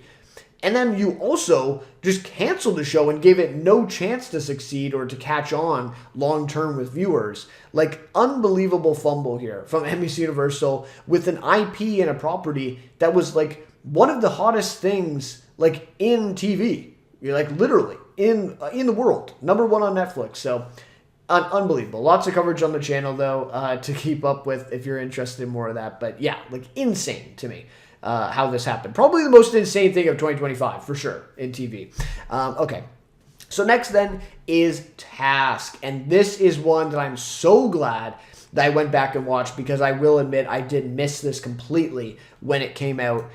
This is going right up there in A tier. I'm just going to put Mr. Scorsese at the bottom of A tier, even though I love it. It's just, I'm not going to put it above scripted shows. But anyways, this show, I mean, Brad Inglesby does it again. Really, really great, this miniseries here. I've heard they renewed it for season 2. I don't know. I don't like that. I know it's going to be like an anthology with Mark Ruffalo coming back. I don't like it. Now they're also talking about Kate Winslet said that Mare of Easttown might be coming back. Like, no, just it's limited series. He's made this story. It's, finished up. Why are we doing all these anthologies? Like, it's just really annoying to me. That's I will die on that hill. Really, really terrible. But anyways, I'll probably still watch it. But yes, this show, unbelievable. Brad Inglesby does it again. I do think I'd still take Mare of Easttown over this show, but it's really close. Mare of Easttown was one of my favorite shows of 2021 when it came out, so makes sense. This show, really great. Mark Ruffalo, Tom Pelphrey, unbelievable in this. Really great performance. Just all of the acting across the board. Amelia Jones as well from Coda. Oh my God. Is she really, really amazing in this? Who else do we have? Jamie McShane, I think is his name, who plays one of the guys from the biker gang. Like, he's unbelievable in this. Like, just so psycho. He's so perfect. Fabian Frankel as well from House of the Dragon. He is so good in this. Like, just all of the acting across the board is really great. The writing here, every time I'm watching this show, and every time I'm like, oh, wait, that doesn't make sense. Oh, wait, why are we seeing that? Oh, that's a plot hole. That doesn't make sense. Every single time, I'm not even kidding, like every single time I said that while watching it, it was either like 10 minutes later or the next episode where, nope, I doubted Brad Inglesby again. He did it again. And no, it made sense. And he was able to bring it back, tie this loose end. And no, it was not a loophole or a plot hole. It made complete sense. Like, he is just so good at weaving this story that is, like, confusing at times. And, like I said, causing you to be like, wait, that doesn't make sense. And somehow it makes sense at the end of it. Like, the only thing I can compare that to is, like, Breaking Bad and Better Call Saul. And even, Pluribus at times. Like, it's this ability to weave this story that is so convoluted and feels like it's, confusing and you don't understand what's going on. And then their ability to bring you back later on. And it's even more impactful because you thought you had them for a second.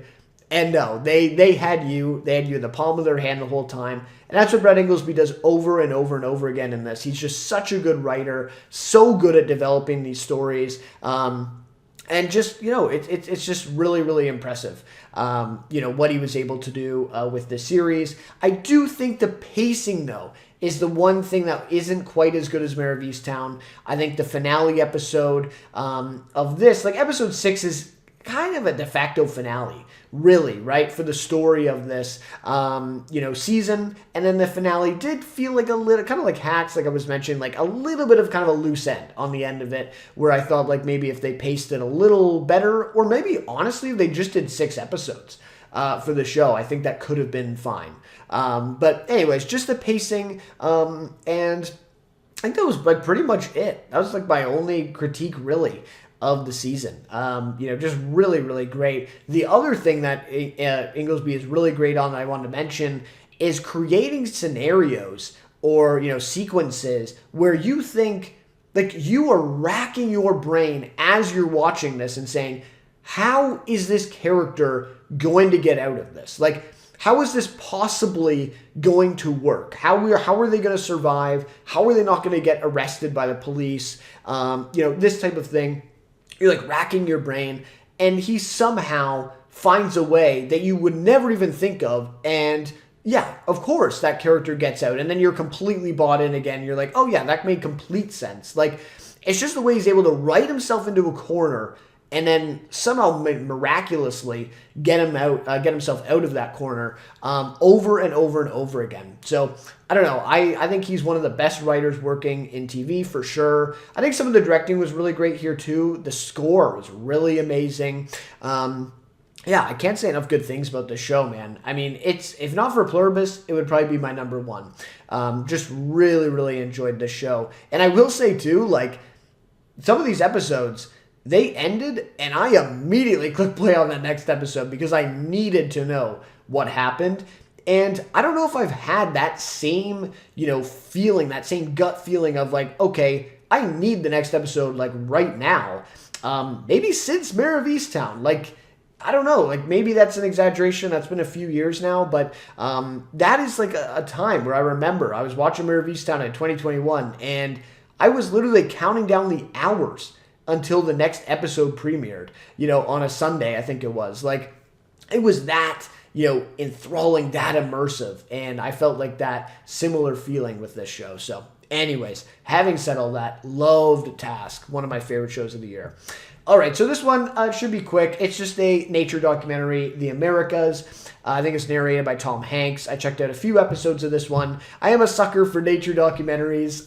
That's kind of what I watch when I'm not doing, like, all these scripted shows and all this stuff, or movies that I'm watching. But, so I liked it. It was a little bit better than I thought, actually, especially for a network show. Most of the ones I watch are like Netflix or Apple, and they, go into a little bit more, I feel like, have a little more depth, where this one actually did have a little bit more depth. And was really interesting, and just showing the Americas, right? Usually with a lot of these nature documentaries, you see a lot of more, of the, European or African, a lot of African, settings for a lot of these. But even this, like, it was showing like a raccoon, it was just interesting to see some of these, animals that we wouldn't really think of as much. So, yeah, it was cool. I don't know. I don't really know where to put it. Somewhere in D tier, I guess. Or I don't know, maybe the bottom of C, I guess. I did like it. I thought it was just kind of interesting. But yeah, we'll put a bottom of C there. All right, so next then is also one of my favorite shows of the year. This is The Lowdown, starring Ethan Hawke. This is from Sterling Harjo, the creator of Reservation Dogs. This is first kind of return to TV since Reservation Dogs ended a couple years ago.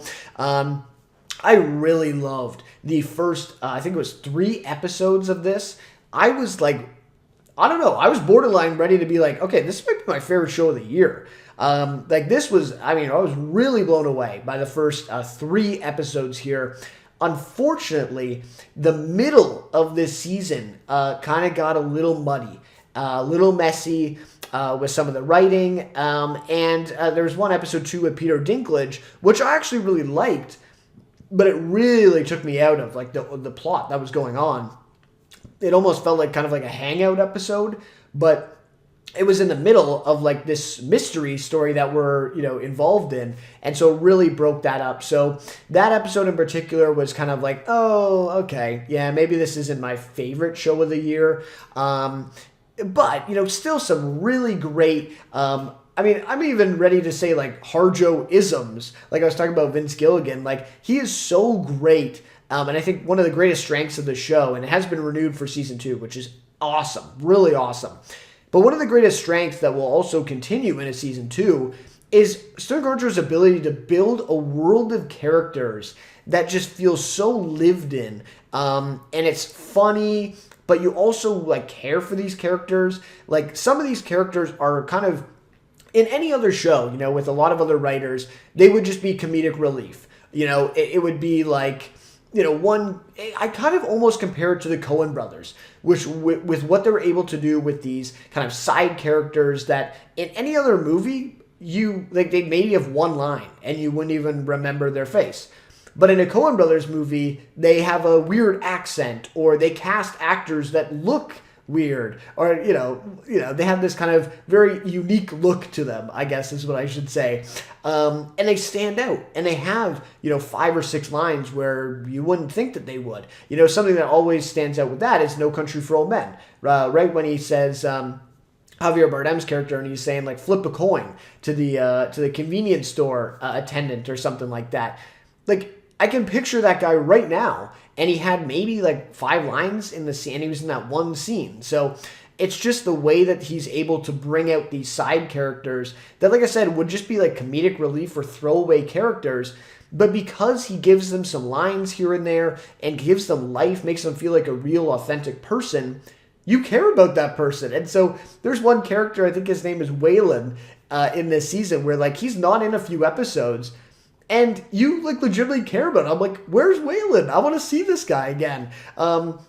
So yeah, it's just this like world that he builds of this kind of small town. I think it's right outside of Tulsa, Oklahoma, where Reservation Dogs was based in Oklahoma as well.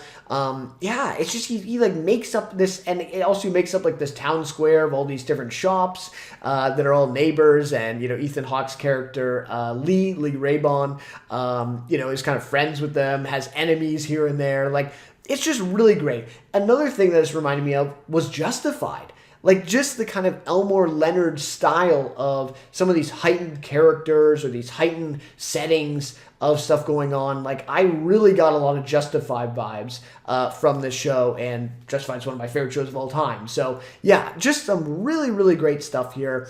Ethan Hawke is amazing as Lee Raybon. I mean, he is full on, hamming it up at times. He also really nails the emotional moments. He just got nominated for an Oscar the other day. Like, this is an Oscar-winning or Oscar-nominated actor, and the way that he's able to commit to some of these comedic bits and stuff, it's just really great. So, yeah, I would consider this kind of a comedy drama, probably drama first and then comedy second, but some really great laughs to be had too. So, yeah, and of course, representation, for the indigenous as well.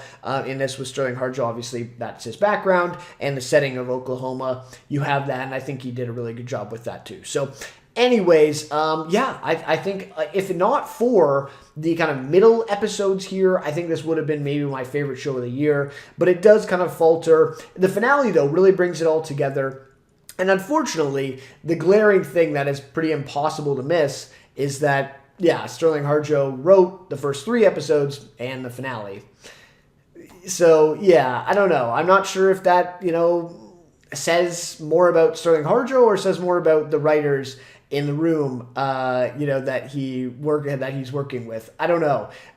It's pretty clear. Like, it's a very clear delineation between when he's writing the episodes and directing, even that he does, and when he's not. So, yeah, just a little unfortunate. Would I be okay if he wrote every episode of season 2? Yeah, I would be, because I think he's amazing. But anyways, probably not going to happen. So we'll see. But anyways, I think I'm going to put this in the A tier for sure, below Task. Like I said, the middle episodes kind of let me down, but the first 3 and the finale, I mean, just really great. So really great stuff there for the lowdown on FX. All right, so next then is The Studio, and this on Apple TV Plus, starring Seth Rogen. Won like every single Emmy imaginable this past year in comedy, and I would say deservedly so. This is easily a top 5 show for me. Really great. Now, do I think it is genius or, brilliant kind of satire and criticism of Hollywood and all this stuff? I don't know if I would go that far, I think that's kind of the way the show was built, and especially the first couple episodes kind of start off like that. But I think some of the strongest episodes and moments of this are just good comedy. Like, Seth Rogen is a master at comedy, and that's what he does here. Like, some of these episodes, where you have like even like the Sal Saperstein thing, at the Golden Globes, like just something like that, which is like one of my favorite episodes of the year, like just unbelievable laughs right from that. But even that, like, I guess it is kind of a satire of Hollywood, but it's also just funny because Seth Rogen is funny, right? Him and Evan Goldberg. So, I don't know. I feel like, yes, there is some satire there. There's definitely some really effective critiques, of Hollywood and kind of the, behavior of a lot of people and how a lot of people, act in Hollywood, for sure. And even some, satire, they're making fun of themselves at times, for sure. But I also think that there's just really funny comedy here. And it's just kind of, taking place in Hollywood and on a production, but some of the comedy is just plain old good comedy.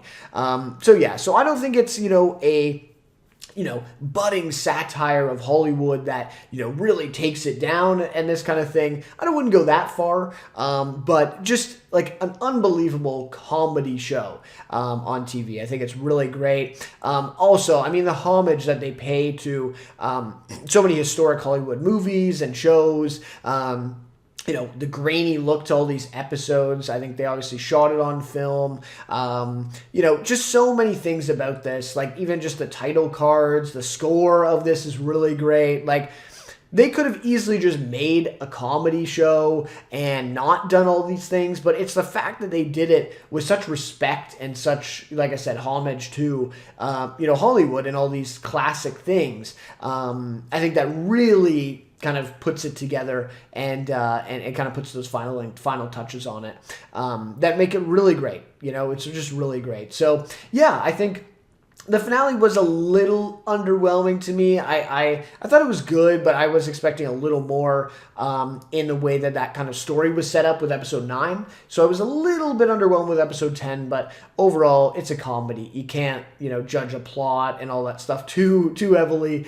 So yeah, really liked it. Really, really did enjoy it. I thought it was just really, some of the episodes were brilliant. I mean, especially that episode, The Oneer, I think it's called.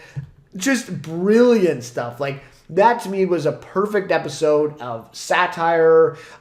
Just again, plain old good comedy. And also, like I said, the respect and the homage to Hollywood and filmmaking and just the whole world of that and how it all works. It's just really great. So yeah, I'm going to put this maybe, I think above the Lowdown, we'll put it there. So yeah, I think it's a top 3 show for me, probably on the year. I really love the studio. Again, maybe not as much as maybe some other people, but easily one of my favorite shows of the year for sure. Really great. Okay, so next then is It Welcome to Derry. This is when I'm really frustrated at myself because I did not finish the season and I really wanted to. So honestly, I do feel bad even ranking this because I do really plan on watching it, but I wanted to do this video. So this is tough to rank. I did like the first episode, and I think I've watched a couple more. The first episode, the ending to that was wild to me, just insane. I think I titled the review, "This is insane." Like it was just a crazy twist. I did really love that. I do hear that Pennywise, I've heard a little bit later that he doesn't really show up until quite a bit into the season, so that's unfortunate. I do want to see Pennywise, but I do really like the direction that they were going in from the episodes that I have seen. I think the acting has been really great so far, even from some of the kids. I do think the military plot, though, felt kind of out of place. And I'm sure maybe as the season goes on, it'll make more sense. But for right now, for what I've seen, it was a little, I don't know. It was a little kind of, I was like, okay, let's get to the more interesting stuff. So it wasn't as interesting as some of the other stuff going on. But anyways, I don't know. This is tough. I don't know. I'm thinking somewhere right in here, Alien Earth. I think I'm going to put it above Alien Earth for now. Or would I put it above Death by Lightning even, just from what I've seen so far? Yeah, probably. Probably I would, actually. Yeah. Okay, so we'll put it at the top of C, and then, as I watch more episodes, as I finish it, we'll see if that's a good place for it or not. All right. Okay. So last couple here. So we have the White Lotus season 3. I did not finish this season. And this one is probably going to be pretty low on my list. I think we're going to go top of D tier for this one. I think that's a fair spot. So this one, kind of similar, honestly, to how I feel about the other 2 seasons of the White Lotus. I do think that this one was probably my favorite, I guess. But like that's not really saying that much. I don't know. I don't quite get White Lotus, I guess. I just don't. The satire has never been that impressive to me or that, witty. Most of the stuff that, Mike White is poking fun at or trying to, kind of bring focus to, pretty basic stuff. Like, oh, these rich people are shitty. They don't care about the, lower classes, or they don't care about this maid of this hotel. I don't know, like it's not brilliant to me. And then also, from a comedic standpoint, I don't think these episodes are that funny. So I don't know. Maybe I'm just like missing the mark. Maybe it's just not for me. 3 seasons in, I guess I should probably realize that. But yeah, I don't know. It's just it doesn't quite connect for me. I think I watched like 4 episodes of this season though. And I did keep watching because I kind of got caught in the trap of like, okay, this seems interesting. And this is the thing with every season though, right? Is that for the first episode, it's like, damn, this is interesting. I want to see what happens. How did this happen? He's really good at creating like the cliffhanger and setting up a season. But then when it comes to the actual execution of playing out the rest of the season until the finale, basically, that's where he struggles, at least in my opinion. And that's really what I felt here. It was like, okay, he did such a good job in the first episode, catching me, wanting, making me want to watch the next episodes. And I'm watching the next episodes and I'm waiting and I'm waiting and I'm waiting, right? And nothing happens. Like this, I should say nothing happens because things do happen, but it's just, you got to deliver. You got to give me something to keep coming back until you get to the finale and give us, most of the answers. And it just wasn't enough. It was just a lot of repetitive things. And I love Walton Goggins. He's like probably my favorite actor in TV. But he just was not given enough to do, unfortunately. I think he was still good, but he was just, to me, felt like he was held back with a lot of this. Amy Lou Wood, I think, was really great this season, but even she could have been better. It was just a lot of repetitive stuff here with these characters, not really making them go anywhere on an arc or anything. It's just more of the same over and over again. So it was just frustrating to me, and then I got to a point where I think this was the time where I was watching like 10 shows at once, including ones that I was also catching up on. And I'm like, yeah, I don't think so. I don't think I'm going to keep going with this. So, yeah, I think top of D tier. I think it's better than Dope Thief. I think. I mean, I don't know. I did like parts of Dope Thief, but some of the like production issues and stuff kind of holds that one back. So, Yeah, I think we're going to stick it in D tier. But yeah, I don't even think I could put it in C tier. It was just very frustrating to me overall. And honestly, I don't know. Maybe I might check out season 4, but maybe I should just accept that it's not for me and move on with my life. All right, so second last tier is Yellow Jackets season 3. So I do a review on this, so hopefully I'll just keep my thoughts brief here. But I thought this was a step up from season 2. I thought they did improve on some of the stuff that a lot of us fans were kind of frustrated with a little bit with season 2. However, not enough. Not enough. I mean, this just did not capture that same magic that season 1 did for a lot of us fans that were, really diehards, after season 1. I just didn't quite capture that. The adult timeline was good at times and then just ended off on kind of a sour note. A lot of the stuff felt a little rushed to me at times. The teenager timeline was pretty good again, but when we started getting answers to some of these big questions that we've been teased about for 3 years now, or more, because the show premiered in 2021, so like 4 years, it was a little underwhelming, right? And I guess pretty much the main takeaway of this season of Yellow Jackets was just that we may have been lied to. Like, these creators had, constantly said, okay, we have this 5-year plan, we have it all fleshed out, we have all this planned, and it's just starting to feel like that was either it was a lie, or kind of just like misleading people, or also it could be that there was some behind the scenes stuff, and there certainly has been, behind the scenes production issues, and Showtime getting involved with stuff and kind of meddling. So I don't blame Ashley Lau and Bart Nickerson completely, the creators. But there was clearly something here, because now we're getting to the point where we're getting the big answers, and it's just a little underwhelming to some of this stuff. So maybe you didn't have it all planned out. Maybe some of these you didn't really know the answer to. So, and then now it's been announced that it has been renewed for season 4, but it will be the final season. And honestly, I think that's really great news. I think to stick with the 5-season plan and still do 2 more seasons of the show, it just didn't make sense.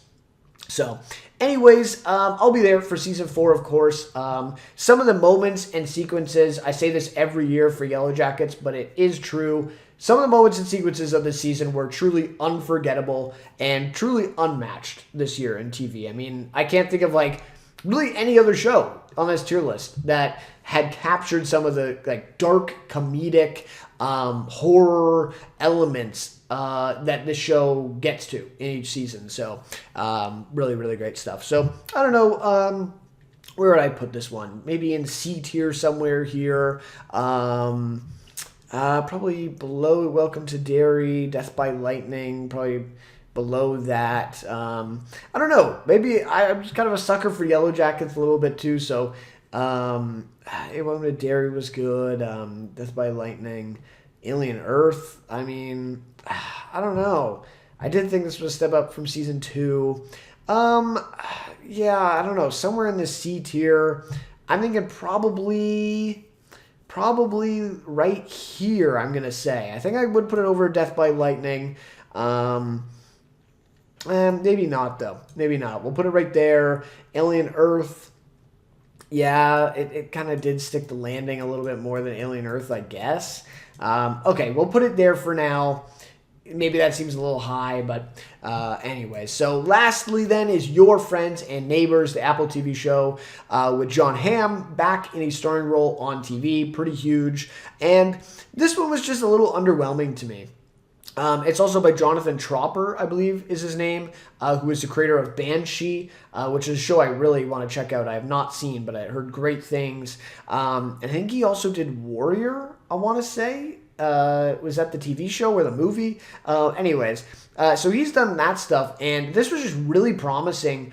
I think I checked out the first 3 episodes of this show, and it just, I don't know, it was just kind of, I was waiting for it to kind of reach that kind of, I guess, the depth of something like a Breaking Bad, because that's very much the style of this show. It's this character who had it all, has now lost it, and he kind of breaks bad. He becomes a criminal in order to get by, have enough money to live.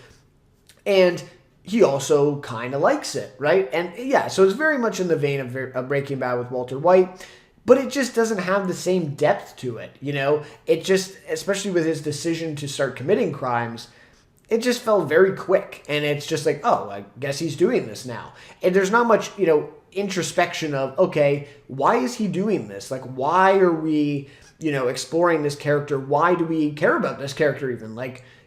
He's robbing rich people in the show. So, I mean, inherently you kind of relate to him more, and you're not necessarily pitying all these rich people because he's stealing watches from them that they don't even know are missing because they're so rich, right? But why do we care, about this character? Why are we supporting him in these crimes that he's committing? So, I don't know. I thought it was just missing a little bit of a layer there where, yeah, it has kind of a cool aesthetic to it, a lot of the show. The style is kind of cool. Jon Hamm is really great in it. It's most of the acting's really great. I think Olivia Munn is also in it, and she's good. But yeah, I don't know. I was just expecting a little more from it, and it was just a little underwhelming. So yeah, I guess those are just my thoughts on it. But yeah, still a very cool show, and definitely one that I'll probably check back in on, because it had already been renewed for season 2. So, and that should be coming actually, I think in a couple months now. So yeah, definitely I'll check back in on it and get back into it. So somewhere in C tier, I think, for Your Friends and Neighbors here. I did quite like it. Long Bright River, yeah, maybe I put it below Long Bright River, maybe, in C tier. Yeah, I wouldn't put it over Alien Earth for sure. Chief of War, yeah, I probably liked it a little bit better than Chief of War, actually. So yeah, I think that's a good spot for it.